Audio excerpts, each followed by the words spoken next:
Cherish this life that's destined for you. Live your life with kindness and care. Remember, Allah will always be there, be there. Nikahun mubarakun, zawajun mubarakun, an-nikahu min sunnah. بسم الله الرحمن الرحيم تبارك الذي نزل الفرقان على عبده ليكون للعالمين نذيرا وتبارك الذي جعل في السماء بروجا وجعل فيها سراجا وقمرا منيرا وهو الذي جعل الليل والنهار خلفة لمن أراد أن يذكر وأراد شكورا وعباد الرحمن الذين يمشون على الأرض هونا وإذا خاطبهم الجاهلون قالوا سلاما. الصلاة والسلام على من بعثه ربه هاديا ومبشرا وداعيا إلى الله بإذنه وسراجا منيرا. نشهد أنه بلغ الرسالة وأدى الأمانة ونصح الأمة وكشف الغمة وجاهد في الله حق جهاده فصلوات الله وسلامه عليه ما تطوع مسك وفاح. أما بعد, my beloved brothers and sisters in Islam, we are still talking about Islamic marriage, and we're still fashioning and creating that image of a perfect husband, or an ideal husband in Islam. We did indeed talk about a lot of qualities of a righteous husband, and inshallah tonight we will address some of more aspects of a righteous husband that will be compatible for your daughter, and this is exactly the point, compatibility. And Nabi sallallahu alayhi wa sallam, he said all Muslims are compatible in their respect of their blood. Al-Muslimun tatakafa dima'uhum, all equal.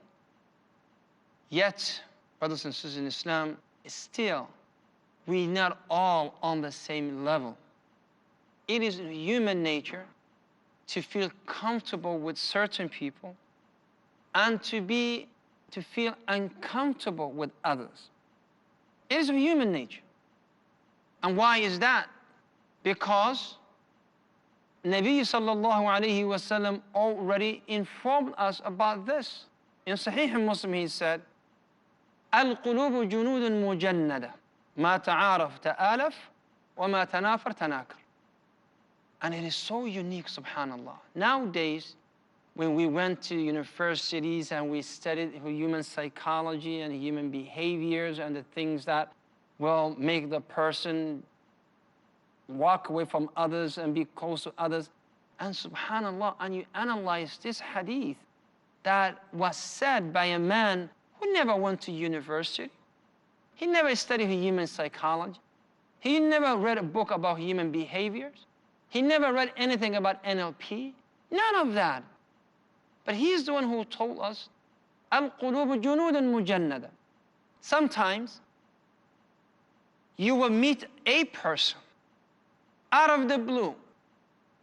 It could be that you met at the bus stop, maybe in a classroom, a dinner, an event. You met that person, but you feel so comfortable talking to that person.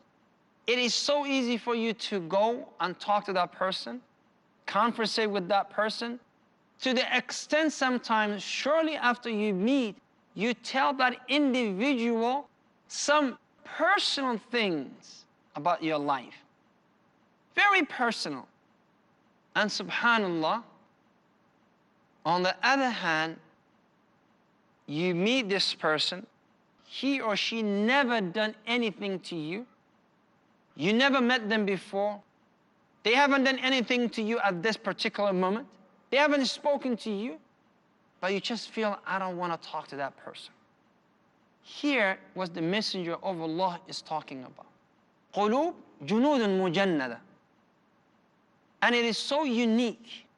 It is extremely unique that the Quran, when the Quran is talking about addressing the non-Muslims and addressing the people, Allah always says that He addresses the heart of the people, not the brain.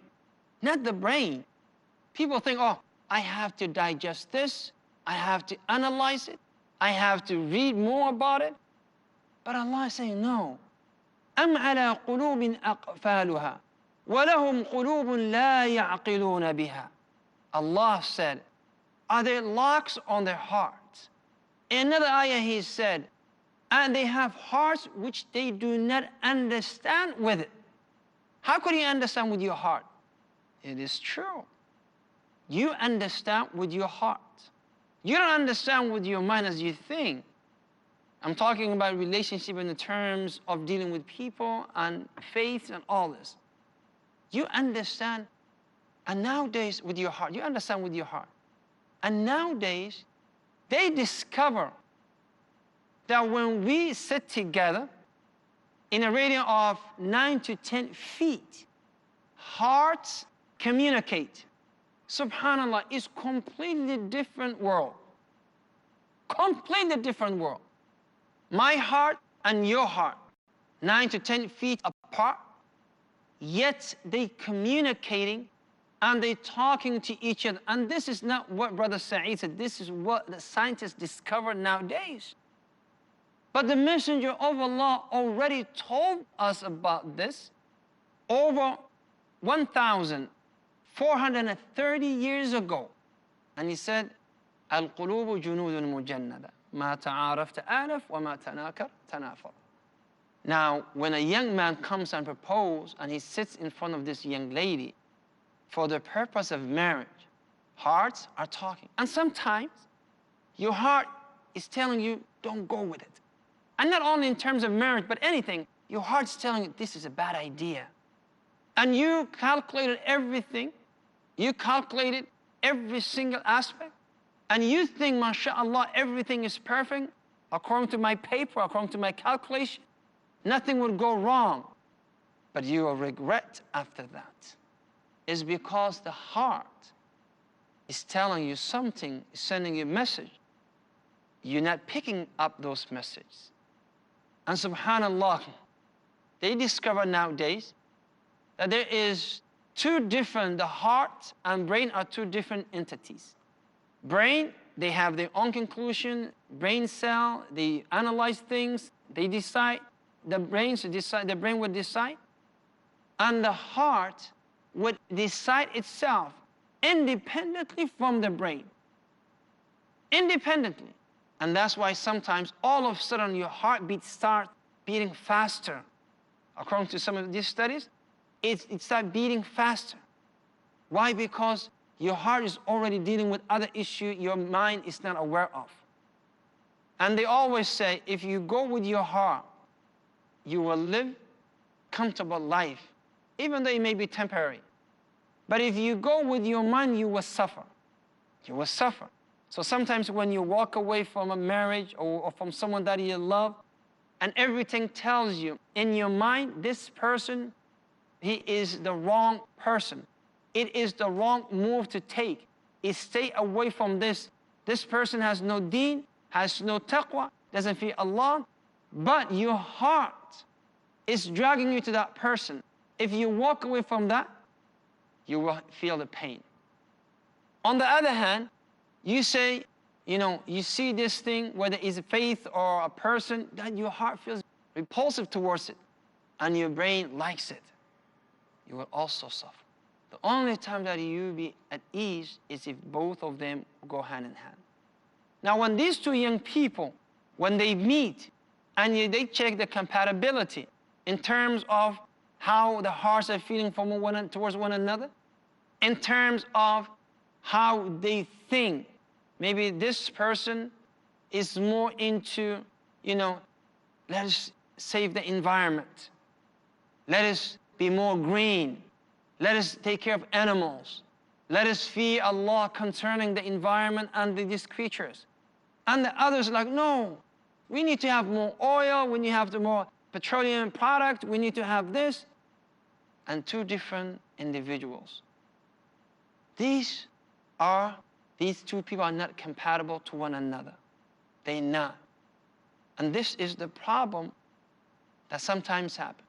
So here, the Islam is telling you, make sure they are compatible and they go hand in hand. And then here we go. There are one more important thing, very important, as a matter of fact, that pertains to the husband. And I hope you will be watching and listening to this because it is life-saving technique. And that will be addressed as soon as we come back, idnihi subhanahu wa ta'ala. نكاح مبارك زواج. الرحمن الرحيم والصلاة والسلام على رسوله الكريم سيدنا ونبينا محمد وعلى آله وصحبه أجمعين. In all honesty, I believe this point that I would address is the, or one of the, if it's not the, one of the most important points that an ideal husband should have. And that is to be a role model. Al-Qudwatul Hasana. Role model. I don't mean role model, you model and you, no, I mean you have to be a person with everybody, a person who everybody in the household follow. Everyone. See, one of the beautiful things that we learn from the messengers, including our messenger, sallallahu alayhi wasallam, is that they will do the act and they will maintain it so the people will follow them. So the people will follow them. لذلك we always repeat the ayah. لَقَدْ كَانَ لَكُمْ فِي رَسُولِ اللَّهِ أُسْوَةٌ حَسَنَةٌ. Indeed, you have an excellent example in Rasulullah. So you as a husband, you have to have that quality, which is a quality of leading by example. You know, Hassan al-Basri rahimahullah, one of the greatest scholars of Ahl Sunnah wal Jama'ah. Now, servants and slaves, they came to him. And as you know, Islam encourages the free slaves. Anytime there's opportunity, if they want to be free, you should send them free. So they got together and they said, listen, we don't like being servants. We want to be free people and we want to gain our freedom. He said, what would you like me to do for you? They said to him, go to the Jum'ah, Friday sermon, give the khutbah, give a khutbah. By the time they finish the salah, everybody will go back who has a slave and they will free their slaves. He said, I'll do that for you.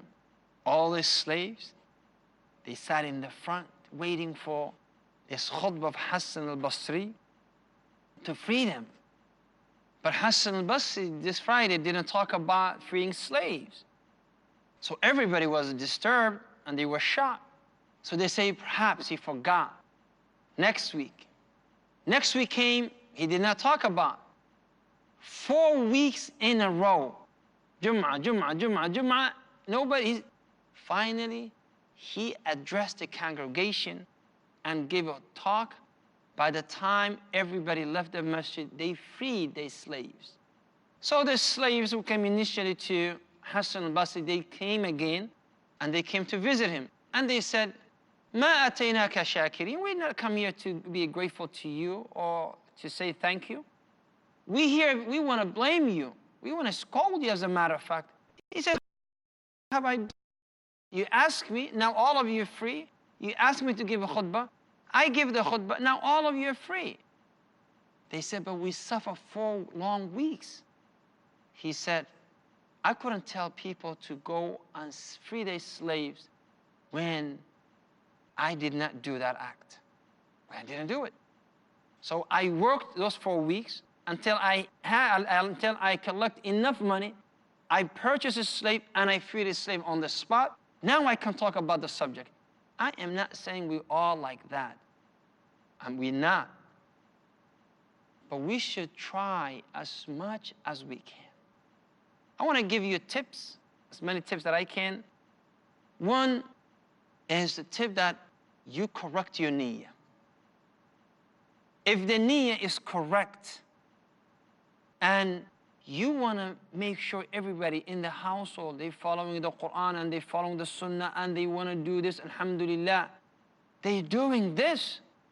If this is the case, then your niyyah also would tell you that by them following you, you will get the reward of everyone who does what you do.